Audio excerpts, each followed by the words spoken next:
porque ahora tenemos vida eterna. No es que la vamos a tener, ahora tenemos vida eterna. ¿Y saben lo que es la vida eterna? Esta es la vida eterna, que te conozcan a ti, el único Dios vivo y verdadero, y a Jesucristo, a quien has enviado. Es una relación de comunión con Dios. Nosotros fuimos resucitados para vivir para Dios. Mis hermanos, esa es nuestra nueva identidad.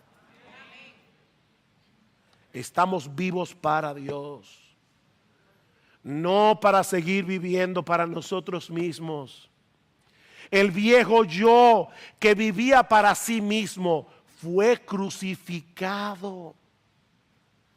De manera que la vida que ahora vives, debes vivirla para Él. El amor de Cristo nos constriñe pensando esto, que si uno murió por todos, luego todos murieron, y por todos murió para que los que viven ya no vivan para sí. Ya, olvídate de eso, ya no vivan para sí, sino para aquel que murió y resucitó por ellos. Con Cristo estoy juntamente crucificado, y ya no vivo yo, mas vive Cristo en mí, y lo que ahora vivo en la carne, lo vivo en la fe del Hijo de Dios, el cual me amó y se entregó a sí mismo por mí. Ya no vivo yo.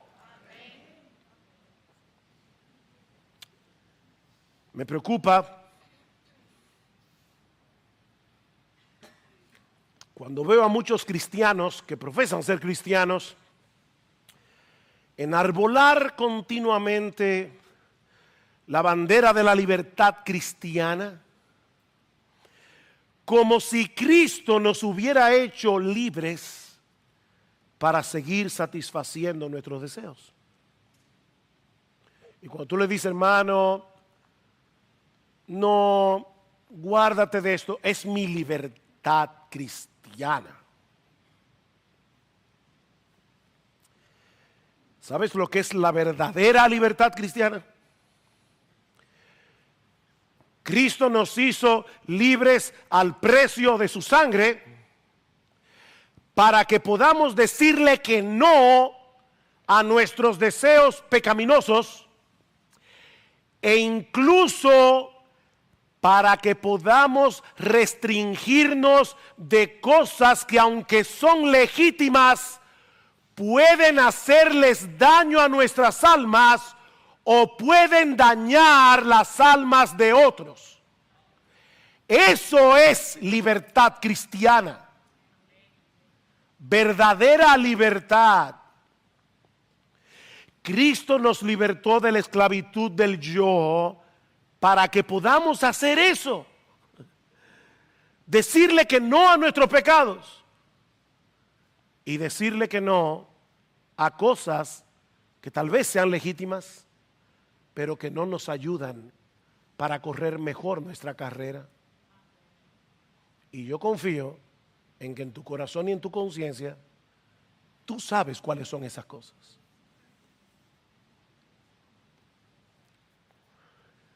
Mira, si tú no puedes hacer eso, si tú no puedes decirle que no a tus deseos, no puedes hacerlo.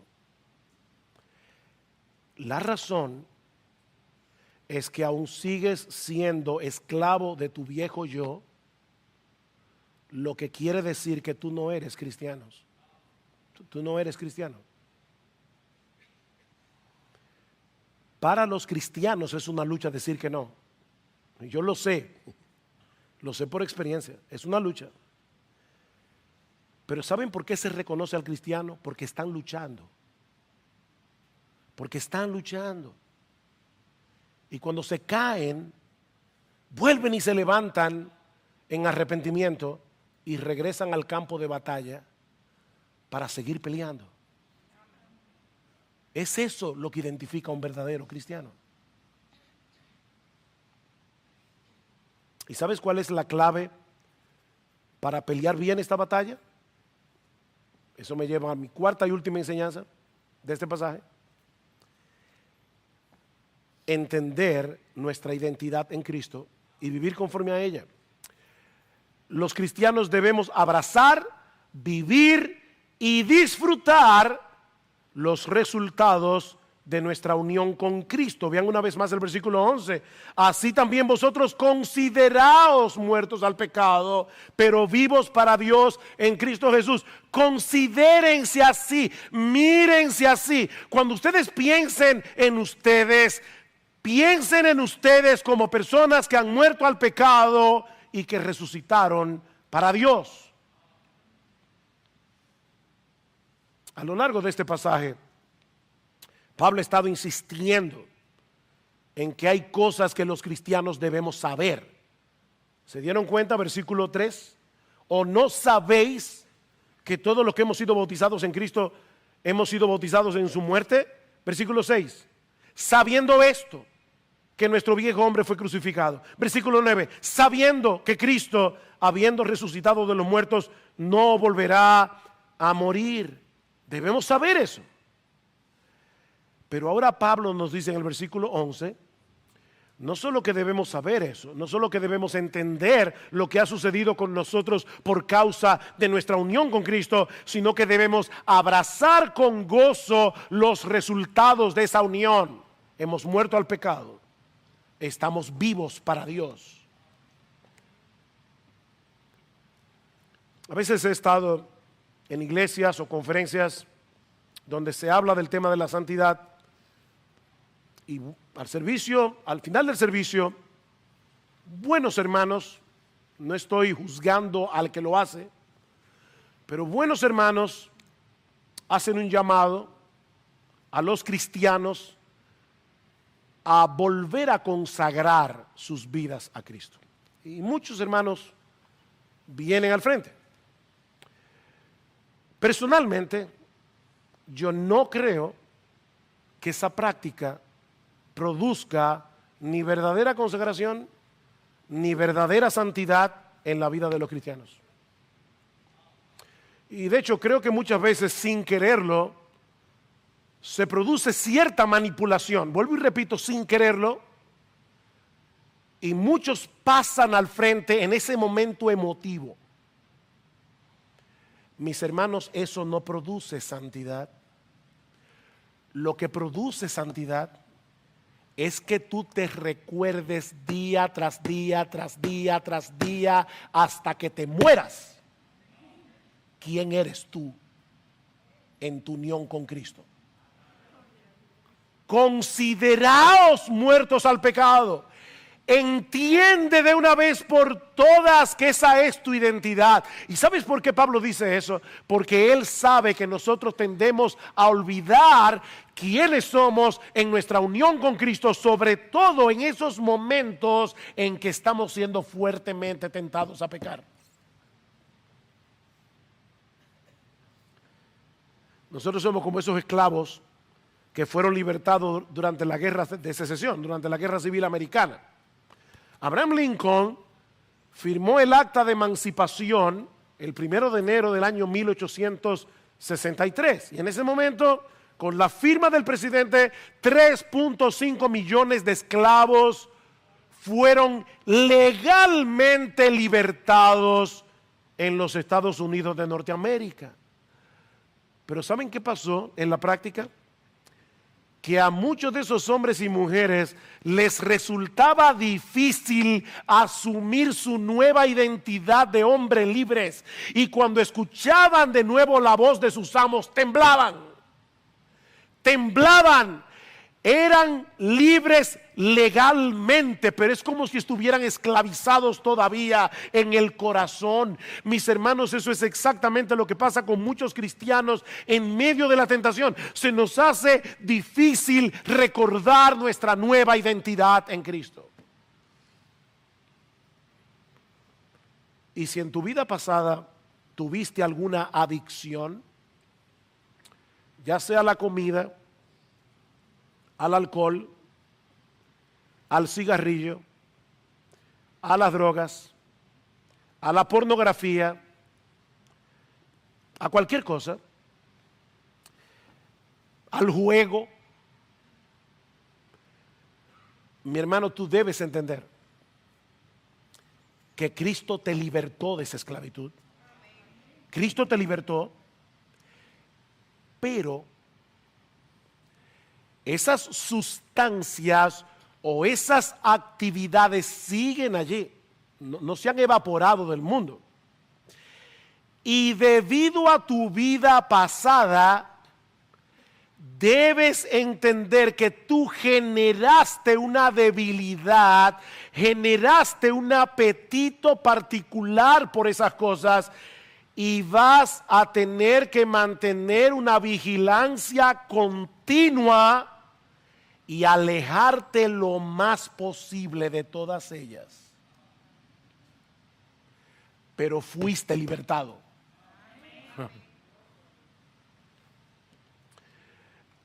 Nosotros le llamamos hoy a esas cosas adicción o adicciones.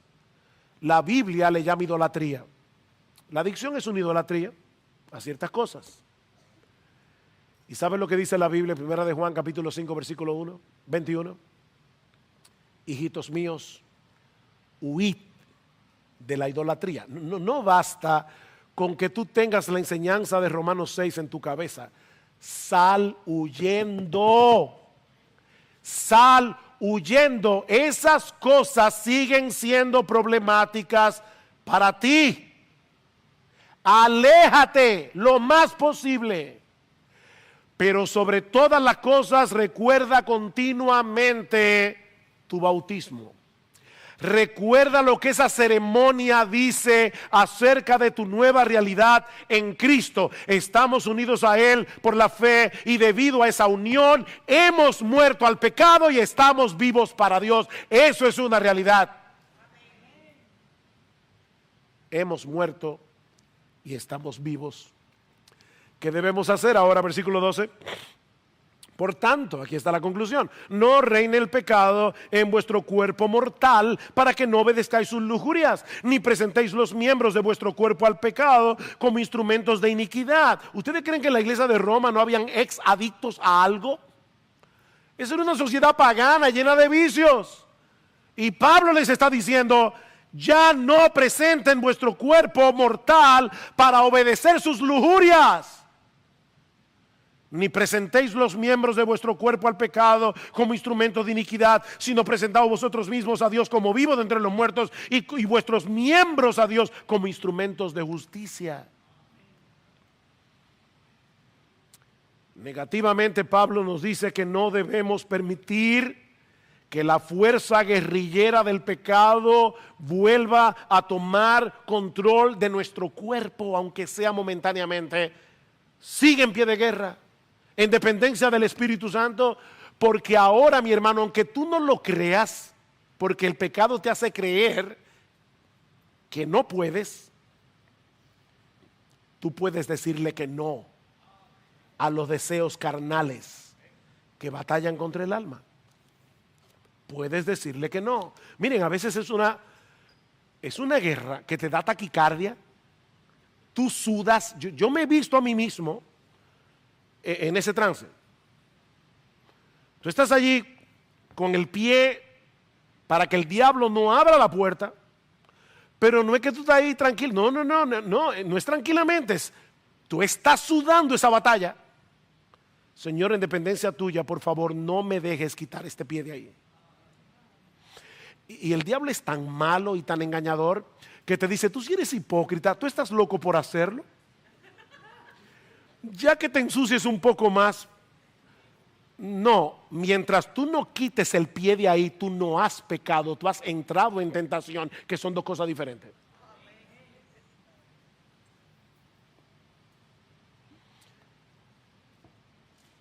Si has caído, arrepiéntete.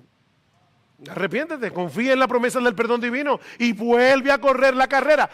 Mi hermano, no te dejes paralizar por tus fracasos pasados, porque esos fracasos no redefinen lo que ahora eres en Cristo.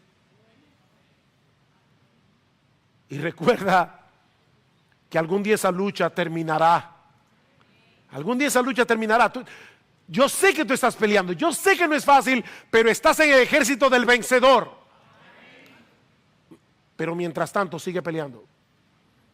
Sigue peleando. Ahora, no basta con este aspecto negativo de la santidad. Positivamente, dice Pablo, debemos poner nuestras vidas al servicio de Dios. reconociendo que estamos vivos por causa de Él, para vivir para Él y para servirle a Él.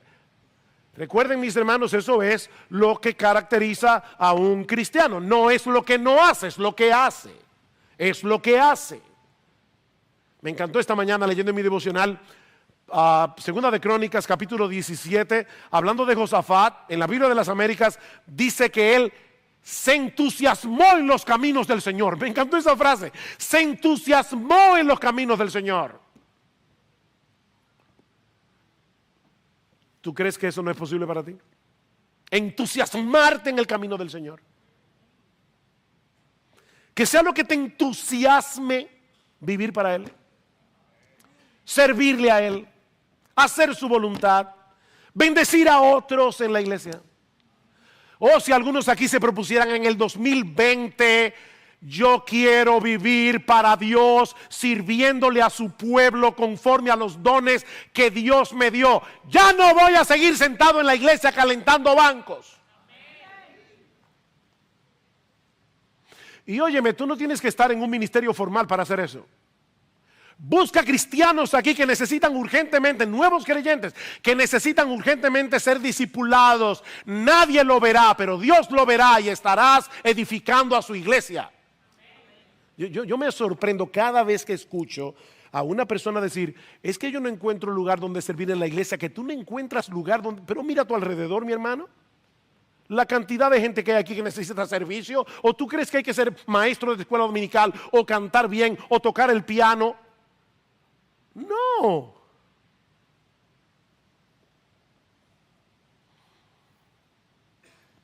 Aquellos que quieren ser útiles en el reino de Dios no tienen tiempo para estarse preguntando qué tan al borde del precipicio del pecado pueden vivir y seguir siendo cristianos.